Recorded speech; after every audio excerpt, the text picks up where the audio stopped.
Hey guys, welcome back to... Oh, I leaned forward like I was a sleazy salesman there. This is much better. Hey guys, welcome back to Sky Talks Books. My name is Sky, and this is my July wrap-up. It was a weird month, this month, reading-wise. I know every month I say that it was a weird month, and I never, expand upon it, and let's just keep it that way. You know, I like to have a few mysteries. So, we'll start first with... We will start with the physical books, and then we'll work our way to the non-physical books. So, starting off strong with a classic, a children's classic, Alice in Wonderland. I loved this. I had such a good time reading this, honestly. I didn't read the Through the Looking Glass part, is that cheating? But I read the, Alice in Wonderland. I didn't really feel like I was reading a kid's book. I'm not saying it was explicit or there was dark themes or anything. Yeah, I just had a really good time reading it. I read it in one day, outside in the garden when it was sunny. And then I was like, ooh, yeah, I really want to watch the movie. The Johnny Depp one. And I don't know if it's to be fair, I haven't really been digging movies a lot lately. I don't know if it was also just a really bad movie, but I couldn't get through it. And I was so excited to watch it because I was like, I really want to see this visually played out. But it was terrible, a really bad movie, and I couldn't watch it. I don't know if that's an unpopular opinion, but really enjoyed this. Next, we have some poetry. We have some poetry. We have Sappho, Stung with Love, Poems and Fragments. I love this cover. So this is classic, ancient. This is ancient poetry by Sappho. This is where we get the term sapphic from, even where we get the term lesbian from, because she had Lesbo Island. But it's not, there's a bit of debate about whether she actually was a lesbian. If anything, I guess she was bisexual. Yeah, it's kind of something that scholars like to argue about, I guess. And I'll leave it to them. None of the actual full poems exist. So many of them are lost, we just have fragments, hence the name Poems and Fragments. So it's pretty cool because you've got the poem on this side, and then you've got the, it's not really even an explanation, it's sort of just it doesn't analyze the poem at all, which I was hoping it would, but it's more sort of historical and scholarly, I guess you could say. I really liked times when they were like, oh, this fragment was found on, a bowl, because I forget they didn't really have paper. Not in the way we have paper, you know what I mean? But, I think I would have enjoyed this more if I understood it, for sure. But it did get me very interested in Greek mythology.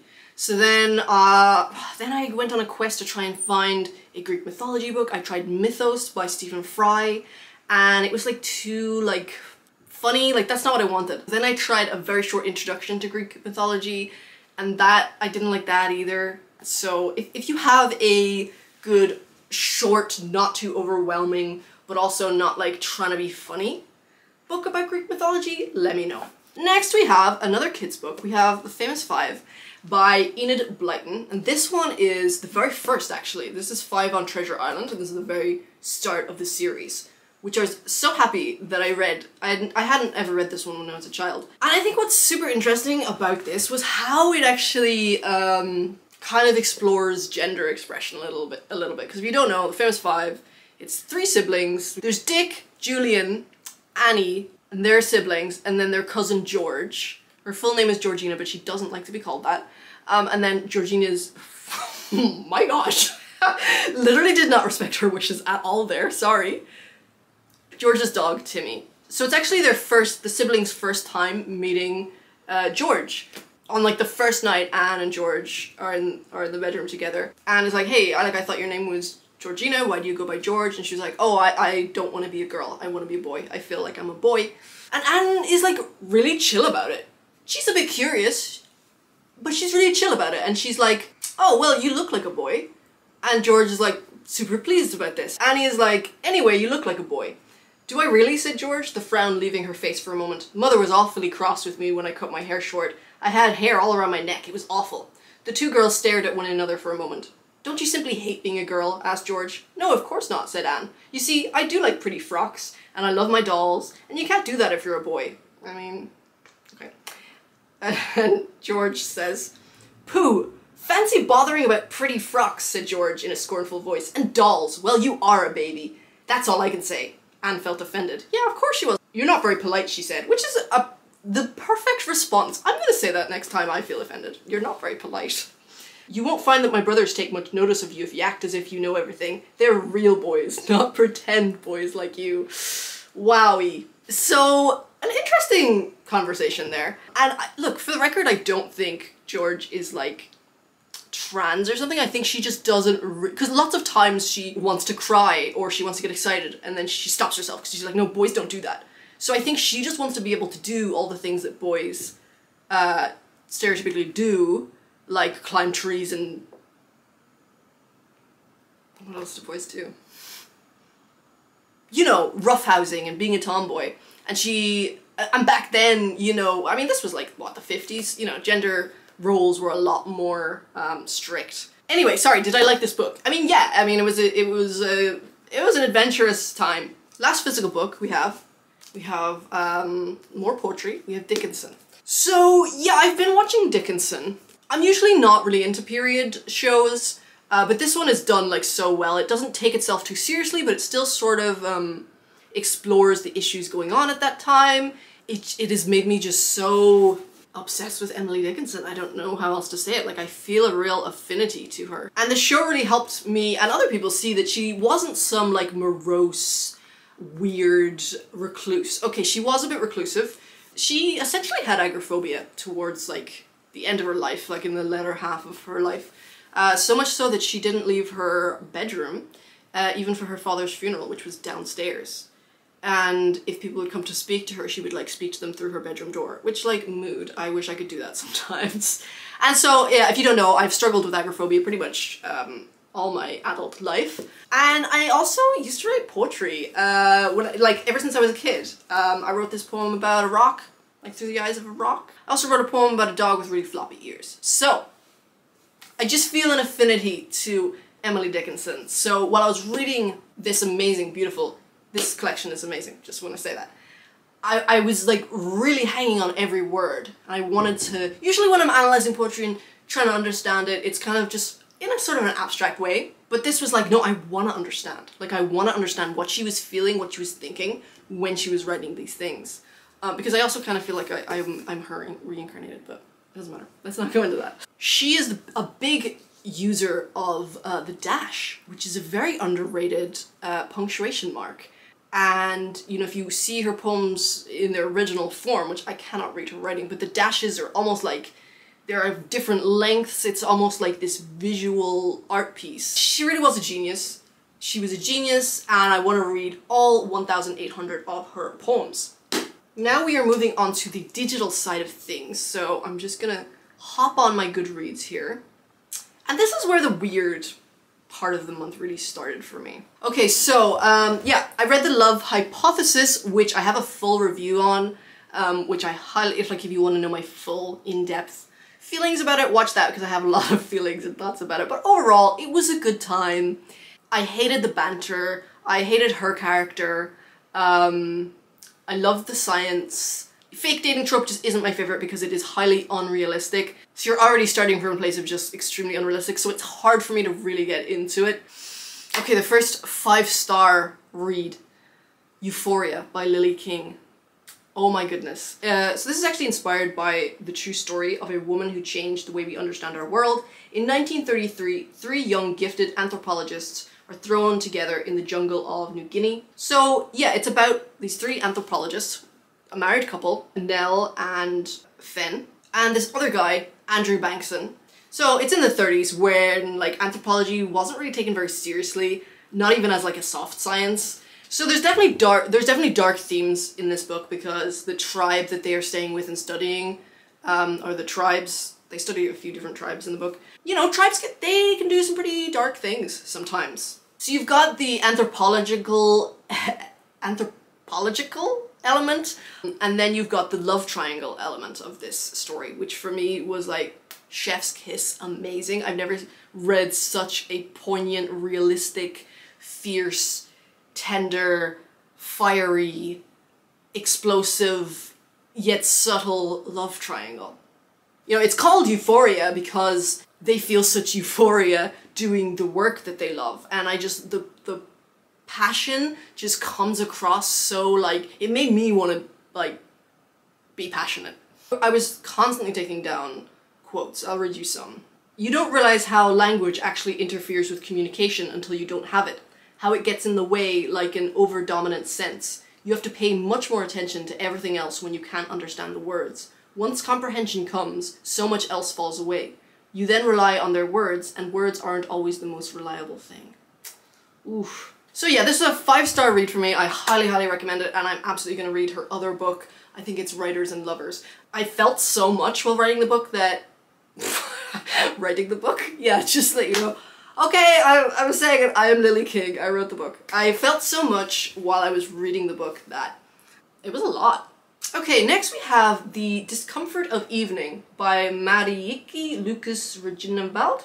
This is translated fiction from, so this was translated from the Netherlands. An evening of discomfort. Well, it should be called a lifetime of discomfort, because that's what I felt like I had after I read this book. For real, there was just so much discomfort. Like, okay, I get it. So this is about a young girl. It's written through the perspective of like an 11-year-old, and she is living in this farm with her very, very religious parents and her siblings.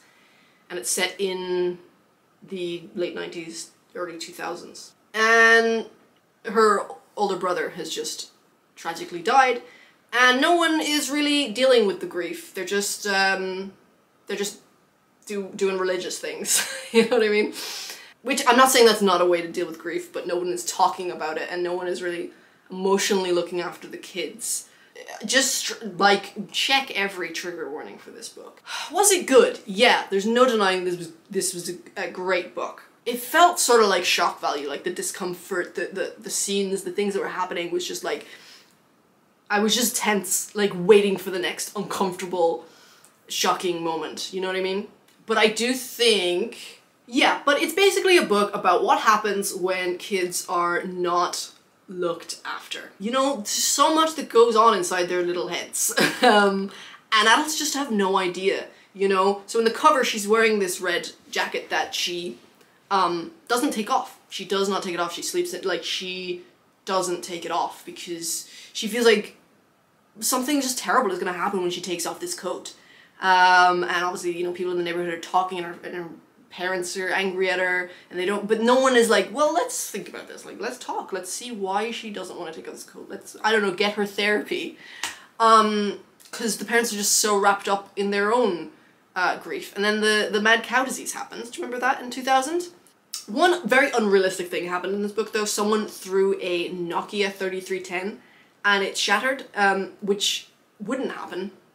Maybe with an iPhone, yeah, but Nokia, it's unbreakable. So then I read Acts of Desperation by Megan Nolan, which is an Irish author. It was set in Ireland during like the early 2010s. And so this is about a girl. She's like looking back over her life, so it kind of goes between the present and the past.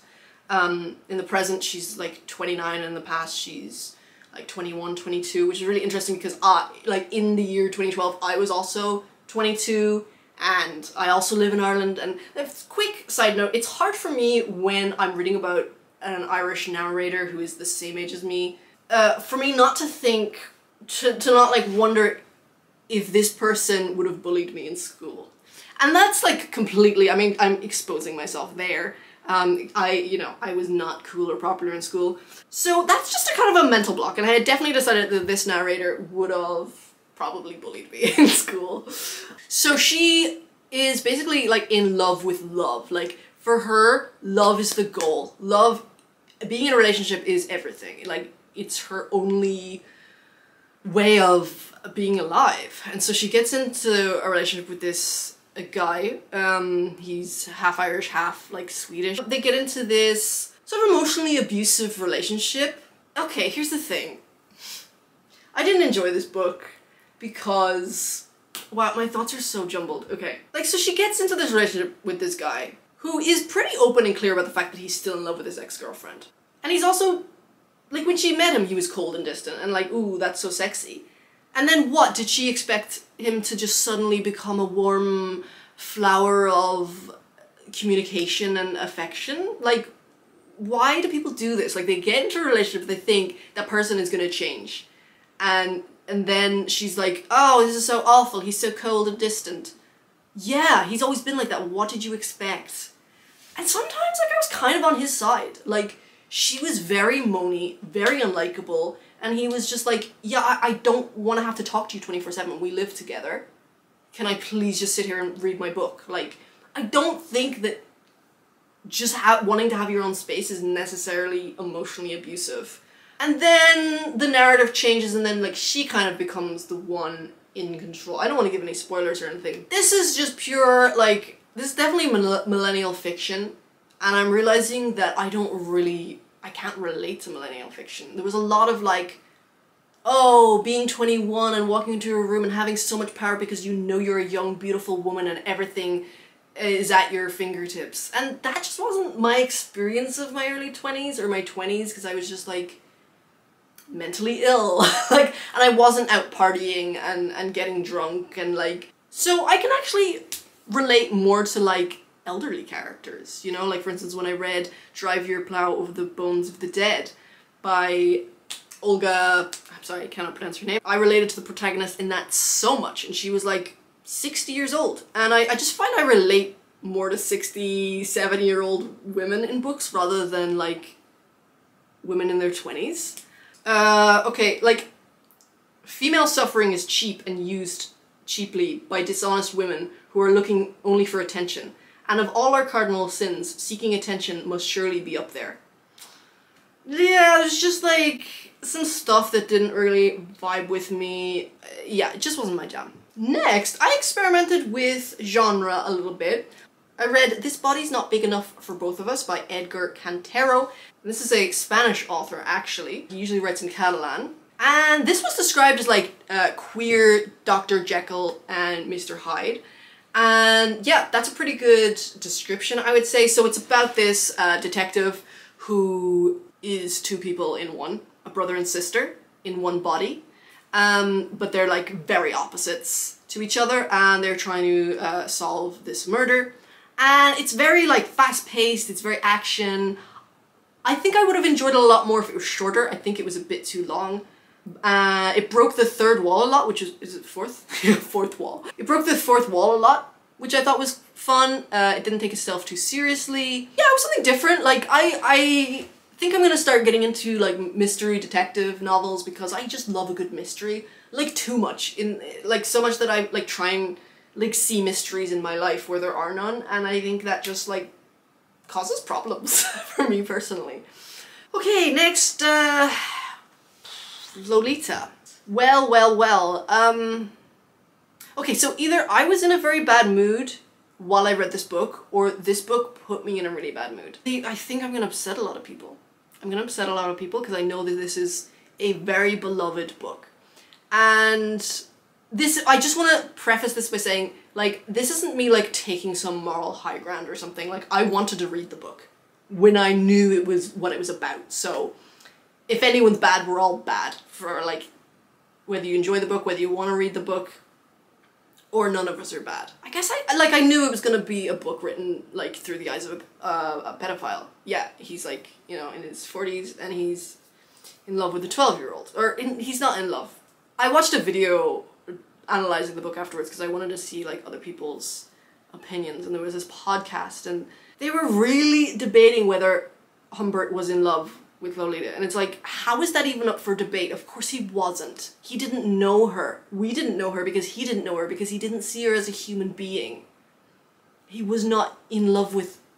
How is that even a question? Okay, look, I guess I just didn't think that it would be so, like, not necessarily graphic, but so uncomfortable. Like, did we need this, like, 400-page book about this guy that's just, like, loves little girls' limbs, and just the way it was described is just like, how am I supposed to enjoy this, like, beautiful prose about, like, trees and the roads and stuff when I'm just waiting for him to use that same beautiful prose to describe his sexual attraction to little girls, you know what I mean? And the prose isn't, I mean, I would argue that it's purple prose, okay? Which is just it's too much. It was... Let me just get the definition of purple prose because I'm gonna explain it wrong. So purple prose is overly ornate prose text that may disrupt a narrative flow by drawing undesirable attention to its own extravagant style of writing, thereby diminishing the appreciation of the prose overall. And that's really very much how I felt. The sentences were so overworked and over-extravagant, and I didn't really like the prose, honestly. I'm in the minority here, okay? I'll say it.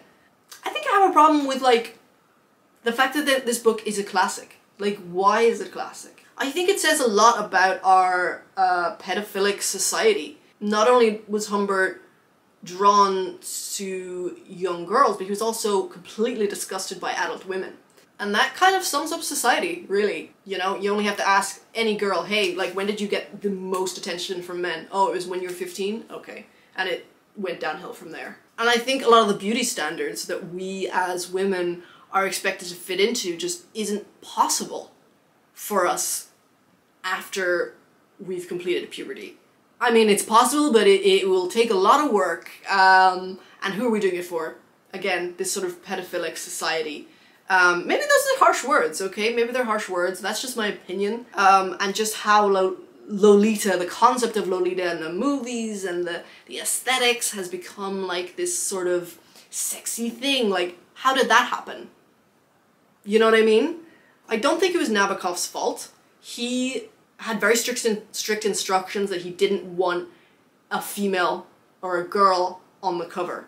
And that was respected for a while, but now, you know, you got girls all over the cover, you know what I mean? Okay, so at that stage, I was getting kind of annoyed, and I didn't want to read books anymore ever, because I'm so dramatic. Okay, next, we're gonna finish off strong. I read No One Belongs Here More Than You by Miranda July, and this is a book of short stories, which usually is not really my jam, but this was supreme. This was amazing. Like, this made me, because I was kind of like, I wasn't really feeling reading that much, especially after Lolita, and I just had a lot of recent experiences with books where I was like having to push myself through books a bit, but this was just like, I savored it. Like, it made me kind of re-fall in love with books. One of the negative reviews for this book was that, like, every story was about someone odd and bizarre and slightly needy. And absolutely, that is true. And that's what I love about it. They're all just so bizarre, the tales, but not in, like, bizarre for the sake of bizarre. It was really just like, ugh, exquisite. Honestly exquisite. And just, like, super, super unique. Every story had me hooked. And starting every new story was super exciting because I was like, where is she gonna go with this one, you know? Yeah, so I was happy that I ended the month on a really good high. And going into this month, I'm gonna be taking things slow because I don't want to have another month where I'm just, like, forcing myself through books. So I'm gonna be DNFing all over the place. And I think I'm gonna read more physical books. I'm gonna read the books in my bookcase. I don't know, that could be fun. So that was my July reading wrap up, guys. I always feel like nothing I said made sense. Man, so honestly, if you got this far, thank you.